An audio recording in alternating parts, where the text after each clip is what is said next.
Hello mga kabayan! Welcome sa Osaka Castle. Tara po, tulungan at samahan niyo ako na pasukin po natin ang isa sa pinakatanyag na tourist spot ng Japan dito po sa Osaka, ang Osaka Castle.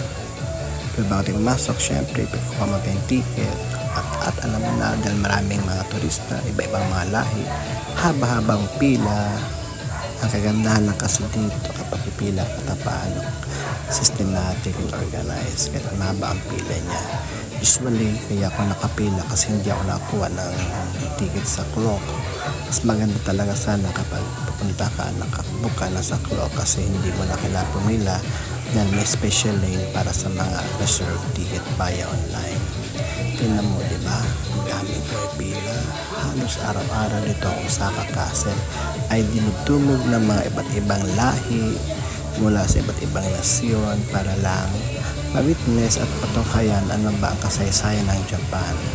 Kasi ayon sa history, ang Osaka Castle ay isa sa pinakatanyag na lugar sa bansang Japan. Tingnan nyo naman, diba?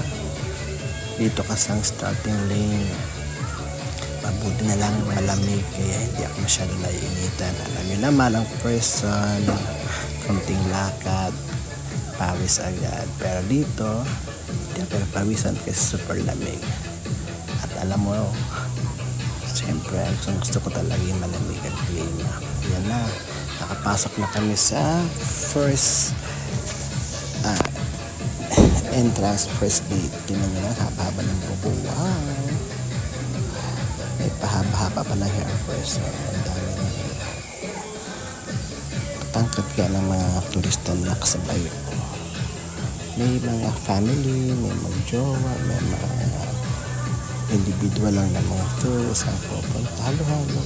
Pero usually mga family ang pupunta dito sa Osaka. Ayan na, nakapasok na ako. At syempre sa pagpasok ko, may nakita ako na parang memorabilia stamp. Libre lang to, kaya ang first one, dahil first time ko sa Osaka Castle, kumuha din ako ng tindrama-drama pa, tatak sa ink, pindot naman, tatak sa papel na free. Ano lang siya, memorabilia free stamp. At least may souvenir ka. So syempre, alcohol, disinfect sa kamay kasi iba may kamay ang mahawak yan para malis. Ayan na ho, ayan. So, kitang-kita nyo, officially nagpunta na ko na sa Castle. Alaala. Uy, babaeng kitera din si ate, diba? Gaya-gaya din. Parang ako lang. Siyempre, nakabag ako dyan. Lalagyan natin sa bag ating memorabilia stamp. Salamat sa Osaka Tourism Front Desk sa pagkada siya sa bibig.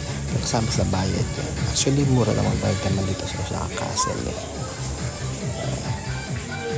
Hindi siya price. Mag-enjoy ka lang talaga. Kung gusto talaga malaman history ng Japan. Paano sila ipagkakot. Ayan. Ikat-ikat na tayo. Okay, welcome to the Osaka Castle History Culture. Ayan, nakita mo.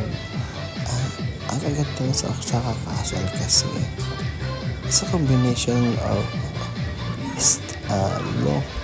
part ng history na napaka-conservative niya.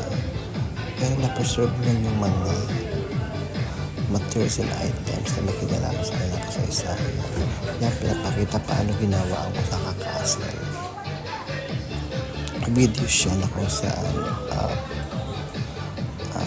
paano ginawa ng mga magagaling na mga inhinyero na Hapon ang kakasot considering that time kasagsagan pa ata ng mga World War. Ayan.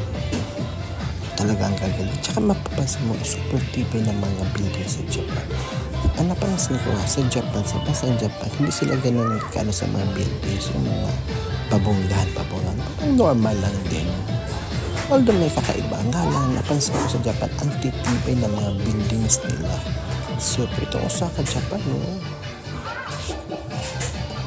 Parang daang taon na to, pero buhay na buhay pa rin. Pinamantibay. Diba paano siya ginawa? Nakakabilib talaga sila. Yan. Wow. Ganda-ganda. Super ganda.